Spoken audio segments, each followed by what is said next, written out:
If the fragrance calculators and the recommendations from the websites don't work, use the Talisha hack.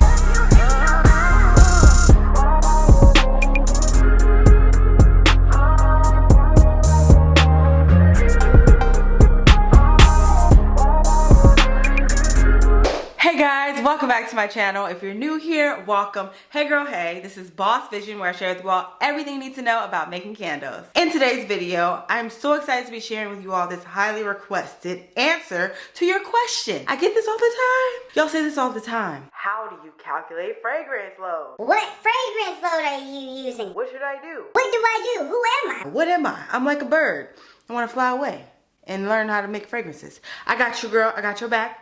Don't worry, today is the day, okay? Period. In today's video, we'll be going into detail about how to calculate your fragrance oil, where to start, how to put your best foot forward, how to get a strong hot throw, because period, that's the goal. That's why we're here. We're trying to get this money. It's cheddar, this chicken, cheese. If you like videos where I give you answers to your highly requested questions, give this video a thumbs up. Definitely comment down below if this method helps you, and subscribe so you'll see more. All right, let's just jump right into it. Number one, you need to look at the product description of your fragrance oil. Yes, so when you're starting out and you purchase some scents that you think smell really good, and you got your wax that you really like and you're kind of nervous, think about the fact that you purchased something from a manufacturer who gives you recommendations. You need to use their recommendations as your starting point. They are your starting point, but they may or may not be your end point, okay? Because oftentimes you'll realize that they give you a range. They don't want to be liable. They don't want to be responsible for your hot throw.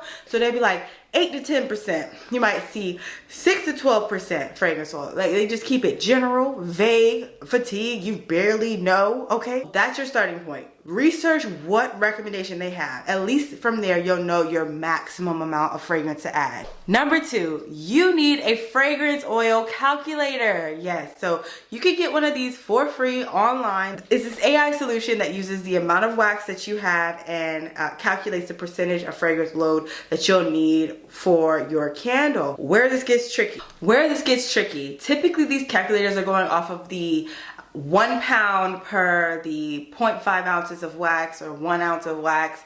That's gold standard of candle making that people have that doesn't really give you a strong hot throw. Stay away from that. Be wary of that calculator that gives you an automatic estimate of what you should be using. Here's the best fragrance load calculator to use. You're going to see a lot on the internet from your candle vendors, but they're so confusing. They lead you astray. Crafty Base keeps it, to the point, and it's very, very descriptive, distinct to what you need. So they ask you, how many candles are you going to make? What size is your jar? What fragrance load are you going to do? This is what you want. You want them to ask you this. Because if they don't ask you that, then they're going to tell you to do that one pound or 16 pound 1 ounce thing that's not a good hot throw. And wax gravity, y'all, comment below if you ever heard of that. That's new, ain't it? I got your back though. They tell you right here. How do you calculate the gravity of your wax? Most candle wax is an average gravity of 0.86, meaning it is 86% the density of water. That means that when you are trying to calculate your fill weight for your jars and you use water, just know that water is 86 or wax is 86% of that water, so it's not going to be accurate if you're trying to calculate your fill weight with water.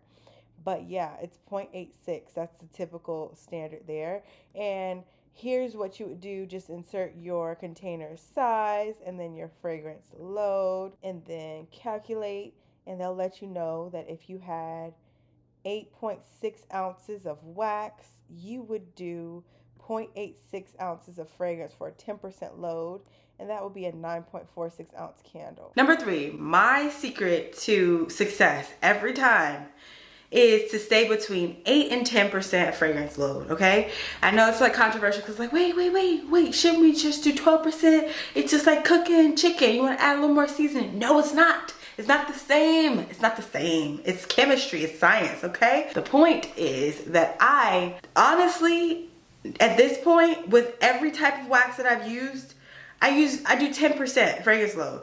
Go ahead, kill me in the comments. Do what you gotta do, say what you gotta say. But I just do a 10% fragrance load. It works for me, and the way I do it is a little ghetto too. I don't know if it's gonna be approved by the whole candle gold standard industry of like tight, uppity people, because I'm unorthodox. You'll see that on Boss Vision. I just do things that work, and I share with y'all what I did to succeed, and it's by any means necessary. This has been how I've found success in life. Like, I was a server at one point, and I was not good at doing things the way people do it, but when I figured out how to do it in a weird method, I become the number one. Like, I'm number one when I figure it out on my own. So that's the same with the candle. So what I found was using this method of only measuring by ounces, and I only do 10%. This has been tried and true. I've tested this for 3 years. It's worked really well for me in regards to always getting a strong hot throw. I would say leverage this as your last resort if, you know, the fragrance calculators and the recommendations from the websites don't work. Use the Talisha hack, okay? Okay, great example being, this is an 11 ounce vessel, right? 11 ounce Dream 10s. I get these from dreamvessels.com. So I would use 1 ounce of fragrance and 10 ounces of wax. So that's how I worked that out in my head. And I would do that with anything. So if I needed to do a 17 ounce candle, I would do 1.6 ounces of fragrance and then 16 ounces of wax. So I'm at 17.6. You know, just stuff like that. Or even lower than that, I would do 1.5 ounces of fragrance and 15 ounces of wax. So I'm at 16.1.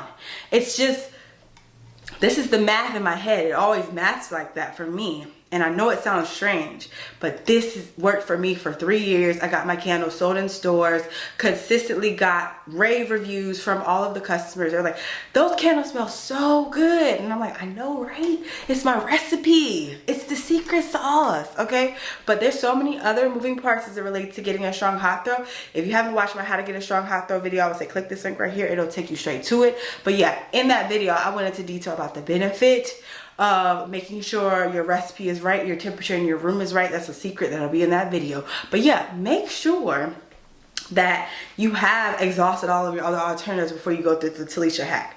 This is not for the weak. This is not for the fearful of change people, but this is something that worked for me. And it sounds really unique because typically people are like, you could use grams. You understand how many times I have tried?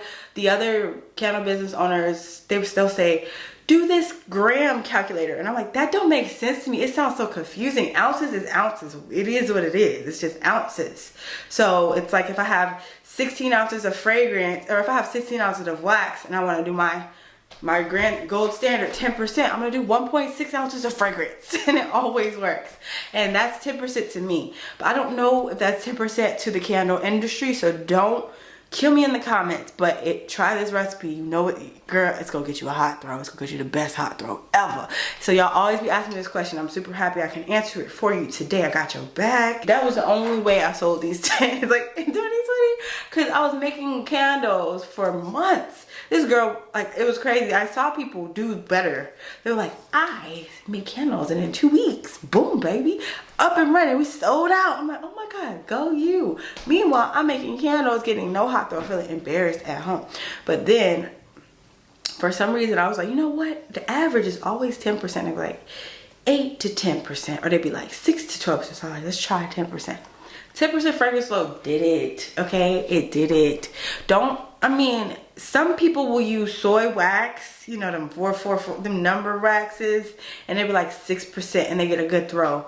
Honestly, I use coconut apricot cream wax from makesy.com. It's the best wax, very beginner friendly, user friendly. You just melt it up to 200 degrees.